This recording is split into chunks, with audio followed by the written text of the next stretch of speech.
Assalamualaikum warahmatullahi wabarakatuh. Saya Muhammad Abil Firdaus dengan akhiran NIM 152. Pada kesempatan kali ini saya akan membuat video tentang bagaimana cara menggunakan aplikasi Smart PLS untuk mengolah data. Yang pertama kita buat new project. Kita namai dengan UAS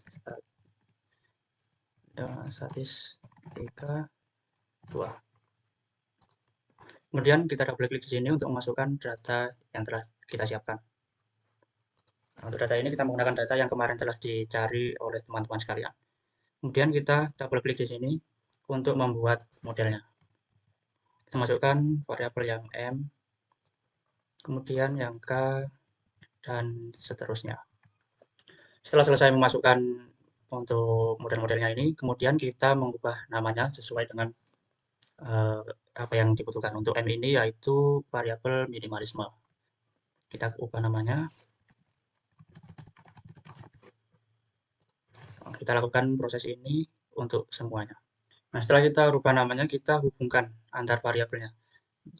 Kita hubungkan dari variabel minimalisme ke variabel kebahagiaan, frugal living ke kebahagiaan, dan kebahagiaan ke kesejahteraan keuangan.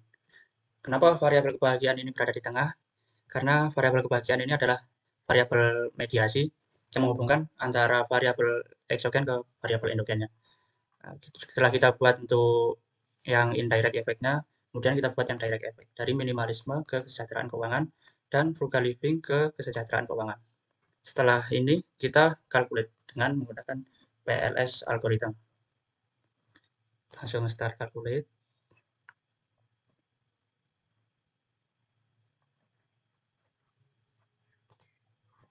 Setelah kita calculate tadi, saat ini kita akan menguji untuk outer modelnya.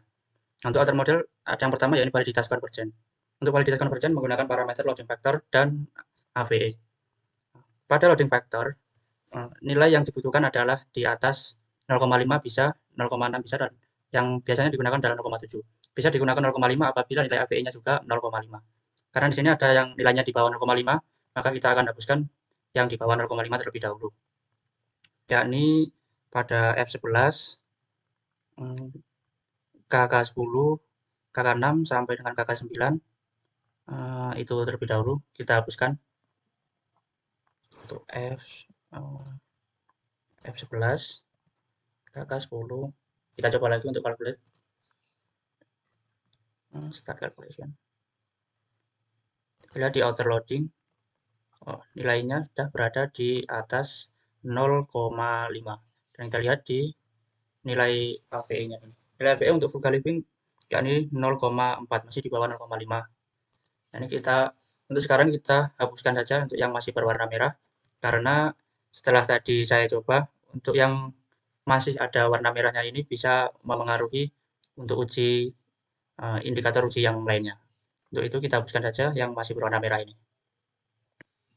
Nah, sekarang semuanya nilainya sudah menjadi berwarna hijau, dan nilai AVE-nya juga sudah di atas 0,5.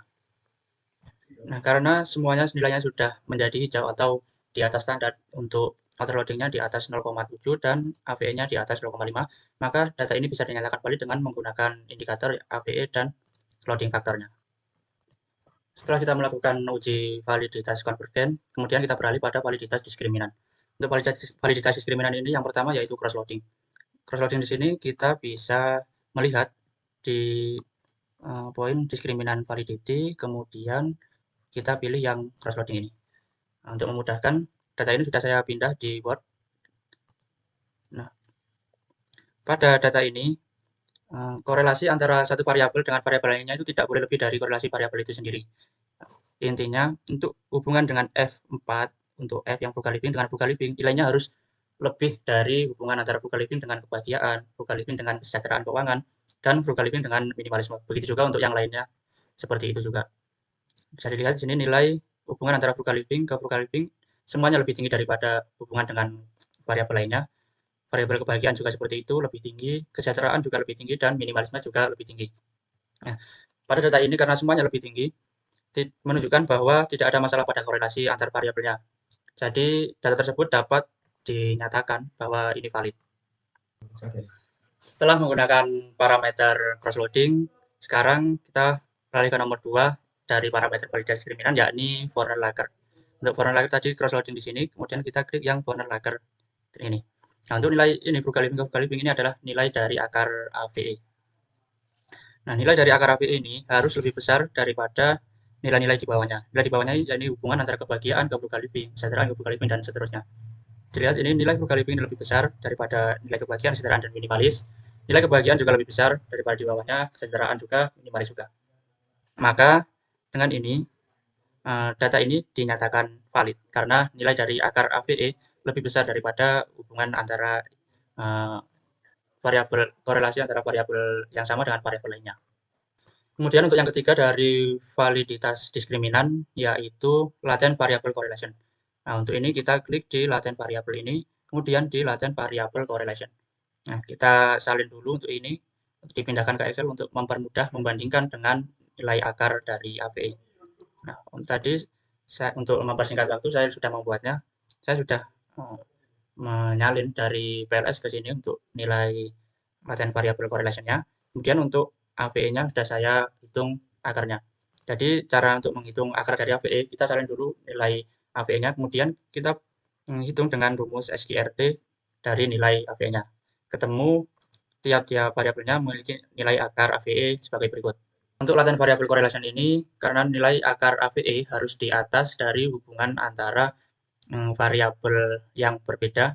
Contohnya, hubungan antara variabel frugal living dengan kebahagiaan, frugal living dengan kesejahteraan keuangan, frugal living dengan minimalisme. Lebih simpelnya, yang selain hubungan antara yang sama, misal frugal living dengan frugal living, kebahagiaan dengan kebahagiaan, selain dari tersebut, nilainya tidak boleh lebih besar dari akar AVE. Karena kita lihat di sini nilai akar AVE jadi 0,84. Untuk nilai minimalisme, kesejahteraan keuangan, kebahagiaan tidak ada yang lebih besar dari nilai akar AVE. Dan untuk yang akar AVE dari kebahagiaan 0,79, yang nilainya tidak ada yang lebih besar dari ini. Untuk ini juga tidak ada yang lebih besar, dan minimalisme juga tidak ada yang lebih besar. Jadi, dengan menggunakan data ini, dinyatakan bahwa data ini valid dengan menggunakan uji latent variable correlation. Kemudian untuk uji ketiga dari uji outer model yaitu uji reliabilitas. Uji reliabilitas ini menggunakan dua, yakni Cronbach alpha dan composite reliability. Untuk itu kita klik dulu di construct reliability and validity ini. Kita lihat nilai Cronbach alpha-nya dan nilai composite reliability. Nah, standar untuk nilai Cronbach alpha dan composite reliability ini sama yaitu 0,7. Jadi nilainya harus di atas 0,7 untuk bisa dikatakan reliable. Nah, bisa dilihat di sini nilai Cronbach alpha nilainya semuanya di atas 0,7. Nilai composite reliability juga di atas 0,7 untuk semua variabelnya. Jadi bisa dinyatakan semua variabel ini baik frugal living, kebahagiaan, kesejahteraan, keuangan, minimalisme ini termasuk data yang reliable. Setelah tadi kita melakukan uji outer model, sekarang kita beralih ke uji validasi model fit. Untuk uji validasi model fit ini kita bisa menggunakan 3 indikator. Yang pertama yakni SRMR, DOLS, DG, dan D-square. Untuk melihat itu kita klik saja pada model fit ini. Nah, ini adalah tabel SRMR, DOLS, DG, D-square, dan NFI. Untuk standar SRMR, data bisa dinyatakan fit apabila nilainya berada di bawah 0,1. Untuk SRMR ini datanya nilainya 0,06, yaitu di bawah 0,1, maka dengan menggunakan SRMR ini dinyatakan fit. Untuk DWLS dan DG standarnya yakni lebih dari 0,05. Nah, ini nilainya semuanya berada di atas 0,05, maka baik menggunakan DWLS maupun DG juga data ini termasuk fit. Kemudian kita membahas untuk NFI dulu. Untuk NFI ini data dinyatakan fit apabila nilainya mendekati 1. Nah, 0,85 ini termasuk mendekati 1 karena misal dalam pembulatan, maka 0,8 akan dibulatkan ke angka 1. Jadi ini mendekati dengan angka 1. Nah, sedangkan untuk G-square, kita perlu melihat nilai dari G-square tabel terlebih dahulu. Nah, kita lihat dulu di sini ada berapa indikatornya, variabelnya ada 1, 2, 3, 4, 5, 6, 7, 8, 9, 10, 11, 12, 13, 14, 15, 16. Nah, untuk mencari di nilai tabel G-square-nya, itu harus 16 tadi harus dikurang dengan 1. Jadi, berada pada DF yang 15 ini dengan nilai level signifikansi 0,1%. Terdapat 22,307. Nah, sudah saya masukkan di sini. Nah, nilai dari G-square-nya yakni 725,625, yang mana ini lebih besar daripada 22,307,130. Jadi berdasarkan pada data G-square ini, G-square hitungnya lebih besar daripada G-square tabel, maka bisa dinyatakan menggunakan G-square ini datanya termasuk fit. Ini biar lebih mudah, saya sudah masukkan ke dalam Word. Nah, kemudian yang kedua kita menggunakan goodness of fit atau GOF. Nah, untuk melihat GOF ini kita memerlukan nilai dari R-square dan juga nilai dari AVE-nya ini. Kita salin nilai R-square dan nilai AVE ke dalam Excel untuk menghitungnya. Nah, ini tadi sudah saya hitung untuk mempersingkat waktu. Kita beralih pada Word yang sudah saya siapkan. Nah, untuk nilai rata-rata AVE-nya berada pada angka 0,652. Dengan rata-rata R-square-nya berada di angka 0,263. Untuk perhitungan GOF, ini yakni dari akar rata-rata AVE dikalikan dengan rata-rata R-square. Dan ketemu nilainya 0,41. Nah, ini ada rule of thumb-nya yang dinyatakan oleh Wiono yang mana 0,1 itu adalah GOF kecil, untuk 0,25 yakni GOF moderate, dan 0,36 adalah GOF besar. Nah, nilai GOF ini yakni 0,41, yang mana ini lebih besar daripada 0,36.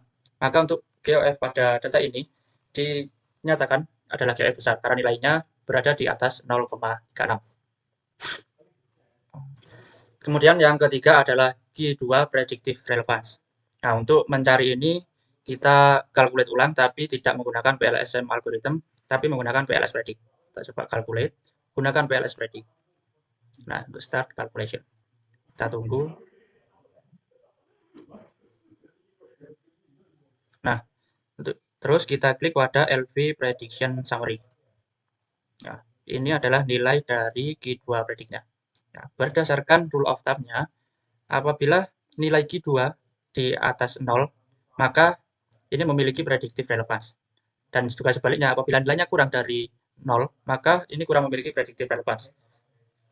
Ini nilainya di atas 0, maka keduanya juga memiliki predictive relevance.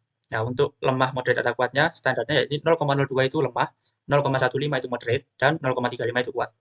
Jadi keduanya memiliki predictive relevance, tapi untuk kebahagiaan ini termasuk moderate dan kesejahteraan keuangan juga termasuk moderate. Meskipun kebahagiaan nilainya di atas 0,15, akan tetapi nilainya masih belum mencapai 0,3 yang tergolong kuat tersebut, jadi ini masih dikategorikan sebagai moderate. Nah, setelah kita tadi melakukan yang pertama yakni uji outer model, kemudian yang kedua uji validasi model fit, sekarang yang ketiga yaitu uji inner model. Untuk pengujiannya menggunakan parameter R-square maupun R-square adjusted.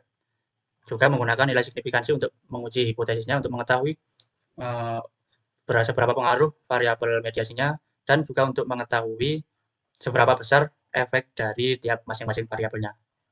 Untuk itu, sekarang kita coba untuk calculate lagi menggunakan PLS algorithm.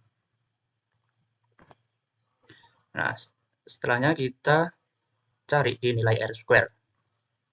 Nah, ini adalah nilai R-square dan nilai R-square adjusted-nya dari kebahagiaan dan kesejahteraan keuangan. Karena variabel exogennya hanya ada 2, maka di sini kita menggunakan yang R-square. Kalau variabelnya lebih dari 2, maka menggunakan yang R-square adjust. Nah, ini dari nilai R-square-nya ada standar yang diterapkan untuk R-square ini. Untuk nilai R-square 0,7 maka itu merupakan kuat, untuk 0,5 dinyatakan sebagai moderat, dan 0,25 itu adalah lemah. Nah, pada nilai R-square kebahagiaan ini, nilainya kurang dari 0,25, maka ini berarti R-square ini memiliki pengaruh yang lemah. Dan untuk R-square kesejahteraan keuangan, nilainya berada di angka 0,358. Yang mana ini belum juga masuk ke tahap moderate yang nilainya di 0,5. Jadi, keduanya juga termasuk memiliki pengaruh yang lemah. Kemudian untuk yang kedua yaitu kita ingin melihat nilai signifikansi untuk pengujian hipotesisnya. Nah, untuk melihat ini, kita tidak menggunakan yang calculate PLS algorithm, melainkan kita menggunakan bootstrapping ini. Kita coba untuk start calculation, kita tunggu terlebih dahulu. Nah, kemudian ini sudah muncul, kita klik divide coefficient ini.